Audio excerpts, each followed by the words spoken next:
Hello and welcome. Tonight, about 72 hours to December deadline, Boko Haram kills 45 people in Borno and Adamawa states. Federal government insists Boko Haram is in its last days, as Information Minister says Nigeria is winning the war against terror. Benue State government vows to arrest and prosecute those who have plundered the state's bailout funds. And leaders of Japan and South Korea agree to settle the issue of comfort women forced to work in brothels during World War II.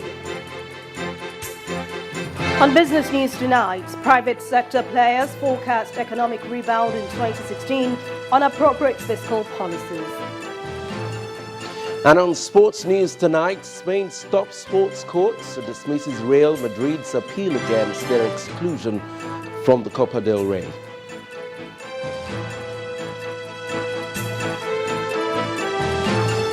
It's a war of words between the frontliners Uche Kunife of the PDP and Victor Ume of APGA in the Anambra rescheduled senatorial election as the D-Day approaches.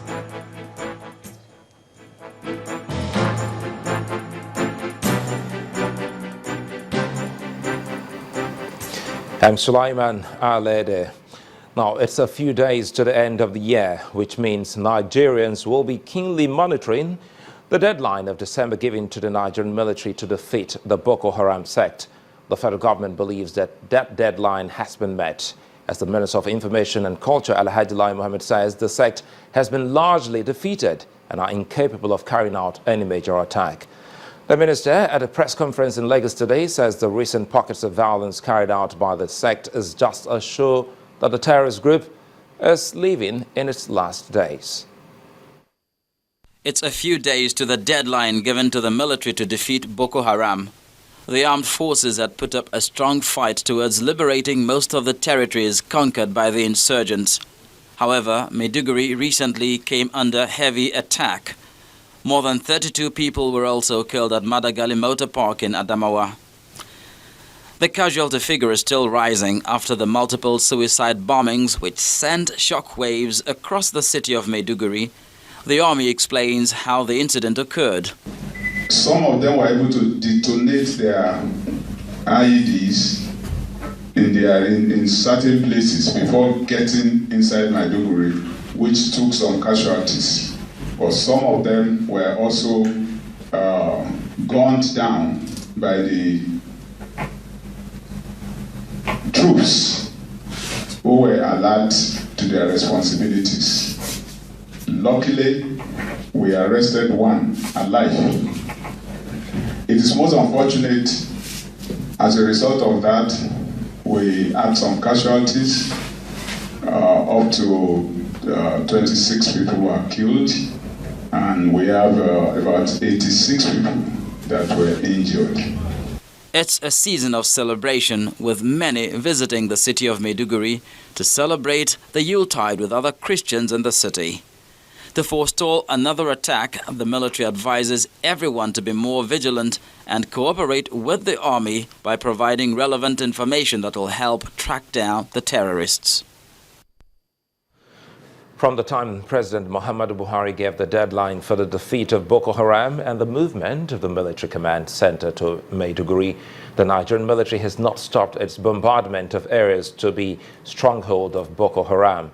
Indeed, Sambisa Forest fell to the military, and most of the territories under the control of Boko Haram were liberated, and these heightened hopes that by December 31st, the war against terror would have been won.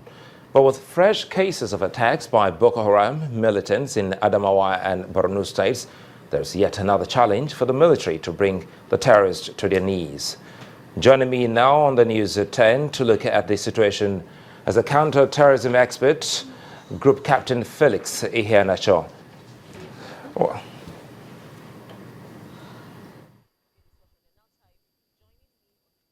You see, for anybody to know and appreciate what the military has done, cast your mind back to this time last year, when 20 out of 27 local governments in Borno State were in the firm control of Boko Haram.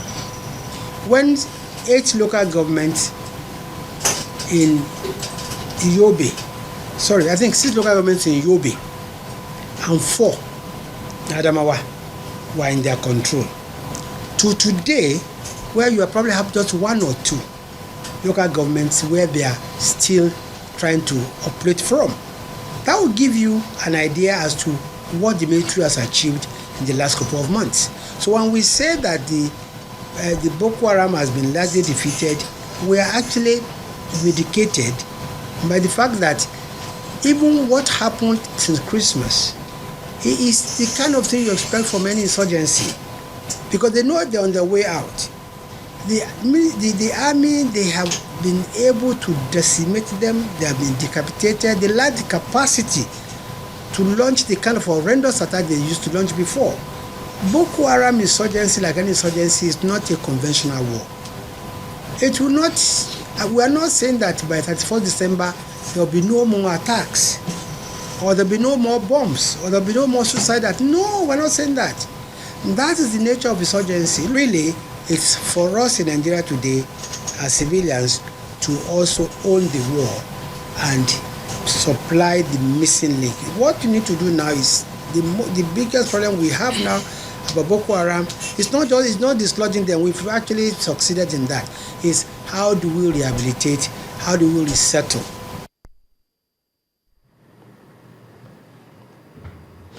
That's Nigeria's Minister for Information, Captain Felix Iheanacho. You are a counterterrorism expert. Everyone would have thought that by now that would have meant the end of the war. Just today we have about 4 to 5 people killed in a suicide attack. In fact, there's a twin attack in the town of Maiduguri and Maiduguri, or in Adamawa State. What does this mean to this fight? Well, thank you very much indeed for giving me the opportunity to make some comments on this. You see, what are we talking about? Are we talking about Boko Haram insurgency being defeated, or are we talking about Boko Haram terrorism being defeated? We have allowed the media to bring the coinage or the name calling of the problems we are dealing with. Like I have said every time I had the opportunity to say so, if we are talking about insurgency, you can have a timeline.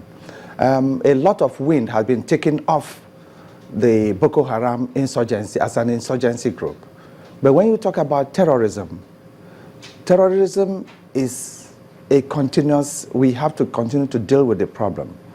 It's not just enough to believe in peace, to seek peace. We need to believe in it, we have to work on it, and we need to continue to degrade it. It's a continuous thing that we need to keep doing. And that's why I say the problem we are dealing with is not insurgency, it's terrorism. And but at the start of this particular notice or command given to the Nigerian military by the presidency, did they specify what exactly they were meant to deal with? Yes. Dealing with terror, the Boko Haram insurgency, like I have said, the military has made a whole lot of progress, and a lot of wind has been taken off their spine. Okay, so very quickly here, because we're trying to see what we can get with the little time we have. Yes. When we talk about progress, how do we measure progress? Don't forget that they said they've been able to rout them out of Sambisa Forest. Right. And it was believed before now that the Chibok girls were in Sambisa Forest. And until this moment, we still haven't heard anything about the Chibok girls. Well, you don't expect. How long have these girls been missing? Obviously, these are terrorists, like I keep saying, and terrorists don't stop at anything. Their victims are even the victims are the innocent. You see, so you don't expect that most of those girls, some of them may not be alive. Some of them may have been traumatized psychologically. Some of them might have changed from what we used to know them to be. So all things being equal was not considered in this calculation. And things don't have to be equal. Boko Haram, they have their own strategy. They know we are coming after them. They are not likely to keep them in one place waiting for you to come and pick them up in Sambisa Forest. You're not talking about strategy. Are we missing out something here? Yes. Don't forget, before now, most of the suicide bombers were men. carried out by men, and quite recently we have seen series of suicide bombings carried out by young girls. Do you think there's a correlation to the missing Chibok girls and the spate of suicide bombings carried out by women? Well, I cannot be more specific on that because I'm not one of the Boko Haram adherents. But you see, terrorism comes out of ideological radicalism. So if they radicalize someone and infuse the individuals with their ideological perception, naturally such individuals are bound to carry out missions on their behalf. So I don't know if the people they have captured and kept with them have been radicalized and infused with this ideological extremism. If that is the case, such people can be used as agents by them. But if the answer is no, certainly they cannot be. I don't know the position. We hear that some of them were married off as their wives.